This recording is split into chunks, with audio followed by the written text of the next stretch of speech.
이 경상흑자가 높아지는 시기마다 실업률이 올라가요. 그리고 한번 올라간 실업률은 잘 떨어지지 않습니다.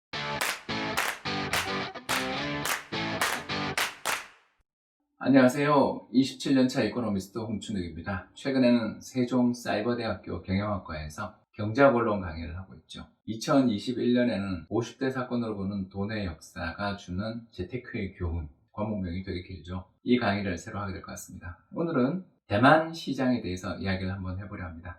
대만 주식시장의 장기 차트인데 한국이랑 굉장히 비슷하지 않으세요? 1980년대 초중반까지는 주식시장이 장기간 침체에 빠져 있다가 80년대 말 갑자기 주식시장이 10배 이상 솟아오른 다음 그 뒤 잃어버린 30년을 기록한 나라가 되겠습니다. 참고로 대만의 주가지수 1만 포인트는 한국의 1000포인트 정도에 해당되는 통곡의 벽이었습니다. 1989년 1만 포인트의 벽에 처음 도달한 다음부터 그 뒤 30년 동안 수차례에 걸쳐서 지속적으로 문을 두드렸지만 결국 이걸 넘어선 것은 2020년 접어들어서의 일이었다는 걸 그림에서 한눈에 확인하실 수 있습니다. 그럼 1989년 대만 주식시장은 왜 무너졌을까요? 그 이유는 두 가지 때문이었는데요. 첫 번째는 PER, 그러니까 주가 수익 비율. 한 해 벌어들인 이익으로 그 회사 주식을 살려면 몇 년이 걸리냐, 이걸 측정한 건데, 참고로 우리나라는 10년 걸리는데 1989년 당시 대만은 40년 걸렸다고 해요. 그때 당시 또 재할인율, 정부의 정책금리인데요. 정부의 정책금리가 7%, 8% 선에 도달해 있는 상황에서 PER이 그렇게 높아져 있으면 주식시장이 버틸 수가 없죠. 결국 1989년은 일본뿐만 아니라 대만도 역사적인 주식시장의 거품이었던 셈입니다. 1989년 대만 주식시장이 붕괴된 다음 대만 주식시장이 반등이 시작됐습니다만 그 반등을 가로막았던 가장 결정적인 악재는 1997년과 98년 사이 발생했던 이른바 아시아 외환위기였습니다. 그때 한국은 외환위기를 겪으면서 경제가 완전히 무너졌다가 그 뒤 IMF 구제금융을 받고서 살아났습니다만 대만은 구제금융 받지 않고 버틴 나라에 속합니다. 그러나 1997년과 98년을 지나면서부터 대만 경제는 아주 중요한 변화를 겪게 돼요. 그전에는 7에서 8% 성장을 했던 나라였다면 그 뒤는 3% 성장도 상당히 힘에게 온 나라가 돼버렸고, 특히 성장률과 물가 상승률의 추세를 보면 알겠지만 물가도 떨어지고 경제 성장률도 떨어지는 저물가, 저성장의 국가가 되고 말았습니다. 또 그뿐만 아니라 경제 성장률의 변동성도 커져서 옛날에는 계속 플러스의 경제 성장률을 기록했다면 1997, 98년을 지난 다음부터는 지속적으로 성장률이 올라갔다 내려갔다 하는 굉장히 격한 경기 변동의 나라가 되고 말았습니다. 이렇게 대만이 급격한 경제의 구조 변화, 다시 말해서 예전에는 고성장 경제에서 1997, 98년 이후에는 저물가 저성장 경제로 변모하게 됐던 이유는 어디에 있을까요? 제가 보았을 때 가장 중요한 것은 1997년의 트라우마 때문인 것 같습니다. 그때 무슨 트라우마를 겪었느냐? 바로 외환위기 트라우마죠. 물론 대만은 구제금융 받지 않고 지나갔습니다만 구제금융 직전까지 갈 정도로 대만 주식시장도 폭락했고 또 경제 성장률도 급락했죠. 이 다음부터 대만 정부는 어떤 정책을 펼치냐면 고환율 정책을 펼칩니다. 다시 말해서 달러에 대한 대만 NT 달러, 대만 달러 환율을 계속 높게 유지하는 거죠. 쉽게 이야기하자면 관리 변동 환율 제도, 일종의 고정 환율 제도를 유지를 하면서 적정 수준보다 환율을 계속 높게 유지한 겁니다. 지금 그림에 나와 있는 빨간 선이 바로 대만 NT달러가 미국 달러 시장 평균 환율에 비해서 얼마나 높게 형성되어 있나, 적정 수준에 비해서 얼마나 환율이 높은가를 측정하는데 거의 100% 이상 높다는 것을 알 수 있어요. 한마디로 말해서 1달러에 대한 대만 달러 환율은 적정 수준에 비해 거의 2배 이상 수준에서 거래되고 있는 그냥 대놓고 환율 조작국이다, 이렇게 말씀을 드릴 수가 있는 거죠. 그러다 보니까 무슨 일이 벌어지냐면 환율이 굉장히 높아지고 해외에서 수입된 물가는 굉장히 비싸요. 왜냐하면 적정한 환율이 예를 들어서 1달러에 대해서 우리가 1,000원이다 그러면 대만은 2,000원에서 거래가 되는 나라인 거죠. 그러니 수입 물가 되게 비싸죠. 그럼 비싼 수입 물가들 속에서 누구만 좋으냐 하면 수출 기업만 좋죠. 그래서 아주 일부의 수출 기업은 굉장히 좋은 반면 대부분의 국민들은 비싼 수입 물가로 허덕이게 되죠. 그러면서 무슨 일이 벌어지냐면 파란 선이 GDP 대비 경상흑자인데 GDP 대비 경상흑자 수준이 얼마냐면 12%입니다.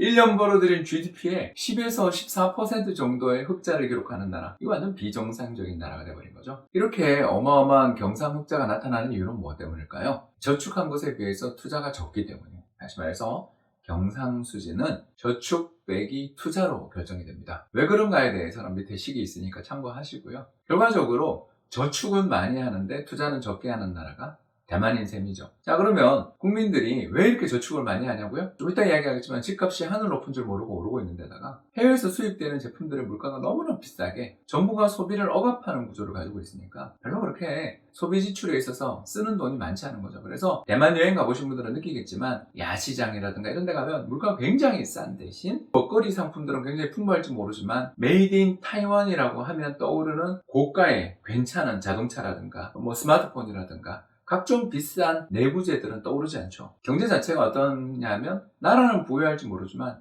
국민들은 내핍을 강요당하는 생활을 하면서 저축 대비 투자의 비중이 굉장히 낮아요.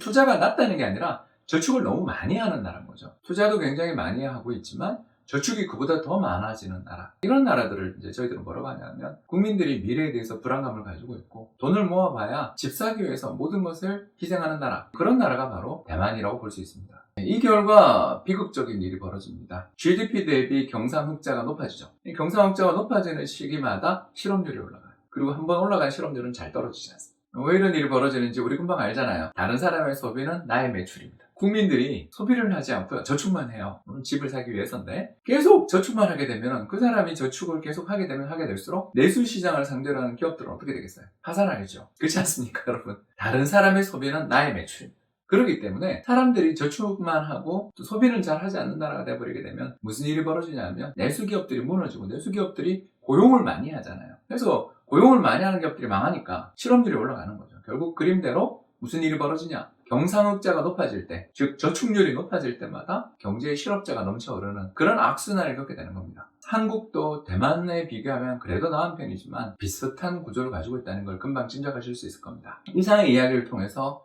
대만의 경제정책의 특징을 알 수 있었어요. 첫 번째가 뭐였죠? 환율을 높게 유지합니다. 그래서 적정환율이 1,000원이다 그러면 2,000원 정도를 유지하죠. 두 번째, 그 결과 내수는 부진하고 수출은 잘 됩니다. 세 번째, 그 과정에서 어마어마한 경상흑자를 기록한 반면 실업률은 올라가죠. 그 결과가 이 그림입니다. 이 그림을 보시면 알겠지만 파란 선, OECD 경기선행지수가 대만의 수출을 좌우해요.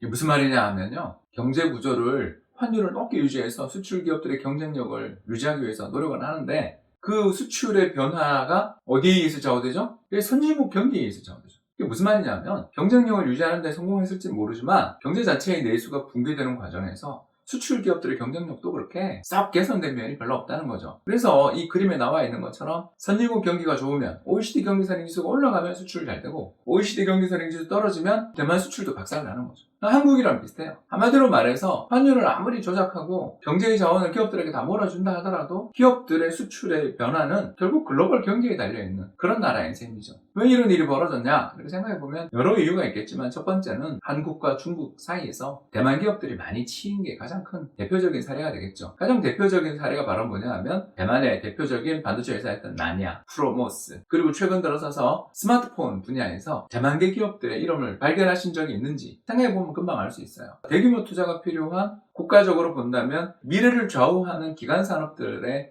육성에서 그렇게 밀어줘도 대만은 잘 안 됐던 거죠. 그래서 선진국 경기가 좋으면 올라가고 선진국 경기가 나쁘면 나빠지는, 그래서 TSMC라든가 호나이 공업이라든가 미디어텍 같은 좋은 기업들이 분명히 있는 건 사실입니다만 대만이 그렇게 정부가 밀어줬음에도 불구하고 아시아 내에서 독보적인 경쟁력을 가지고 있냐 그러면 그렇지 않다라는 거죠. 해외에서 경상흑자로 돈이 엄청나게 들어오고요. 그리고 정부가 환율도 막 조작해주고 그런 과정에서 돈이 시장에 넘쳐오르게 되면 무슨 일이 벌어지냐면 금리가 떨어지죠. 저성장에 저물가에 금리까지 떨어지는 거예요. 금리가 계속 떨어지는 과정에서 무슨 일이 벌어지냐면 주택가격은 끝없이 올라가요. 그러니까 지난 20년 동안 대만의 부동산 가격은 무려 200% 정도 상승. 그러니까 아까 이야기했잖아요. 경제성장률도 떨어지고 물가도 낮아졌다 그러는데 왜 집값은 오르냐고요? 그림이 나와 있잖아요. 저금리 속에서 유동성들이 좀 부동산 시장에 가는 거죠. 한마디로 말해서 대만 경제는 잃어버린 30년을 기록한 데는 다 이유가 있었던 거죠. 첫 번째, 환을 너무 조작하다 보니까 경제 내수를 망가뜨렸다. 두 번째, 그 과정에서 기업들의 경쟁력이라도 열심히 유지되고도 강화됐으면 모르는데 수많은 대만 기업들이 파산하거나 없어졌죠. 그리고 특히 내수가 나빠지니까 세 번째, 고용 부진이 나타나면 실업률은 계속 상승했어요. 그러나 경상흑자는 유지되니까 해외에서 돈이 계속 들어오고 저금리 여건이 유지되니까 그 돈이 어디로 갔냐 하면 맨날 올랐다 빠졌다 올랐다 빠졌다 하는 주식시장 대신 부동산 시장으로 간 거죠. 물론 2020년 들어서서 대만의 TSMC, 타이완 세미컨덕터가 주도하고 있는 대만 기업들의 실적들이 좋아지면서 드디어 가권지수, 대만 종합주가지수 기준으로 해서 10,000포인트를 넘어서는 이제 안정적으로 넘어선 것 같아요. 그러나 그게 30년 걸릴 일이었나를 생각해 보면 결국 우리는 대만의 사례에서 몇 가지 교훈을 얻을 수 있는 거죠. 첫 번째, 주식시장이라는 게 무조건 우상향한다 그런 거 없어요.